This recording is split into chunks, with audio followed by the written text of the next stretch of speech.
নমস্কার, আমি পুনম রায়, একজন ছোট্ট কন্টেন্ট ক্রিয়েটার। আশা করি আমাদের এই গল্পটি তোমাদের সবার ভালো লাগবে। আমার পরিচয় তো তোমরা অবশ্যই সকলেই জানো, কিন্তু যাকে নিয়ে আমার এই গল্পটি, তার পরিচয় কি তোমরা জানো? নিশ্চয়ই কেউ জানো না। তো চলুন তার সাথে পরিচয় করা যাক। নমস্কার, আমি পূজা রায়। আমি পুনমের মতো কোনো কন্টেন্ট ক্রিয়েটর বা ইউটিউবার নই। আমি তোমাদেরই মতো একজন সাধারণ ঘরের মেয়ে, যার ডাকনাম প্রতিমা রায়।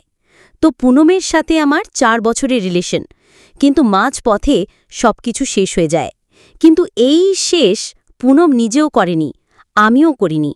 করেছিল কিছু বখাটে ছেলেপেলে, যারা আমাদের ভালোবাসাকে মেনে নিতে পারিনি। তো বেশি কিছু বললাম না, বাকিটা ইতিহাস। তো চলুন বেশি বকবক না করে গল্পটি শুরু করা যাক। সেই লাইব্রেরির কোনায় তুমি বসে থাকতে চুপচাপ।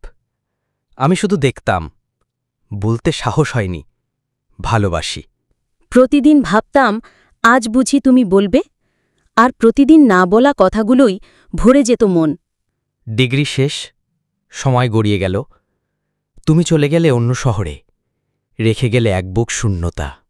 আজ ফিরে এলাম তোমার ছবিটার সামনে দাঁড়িয়ে। তুমি নেই, কিন্তু সেই অনুভূতি আজও জীবন্ত, দুজনের কণ্ঠে মিলিয়ে।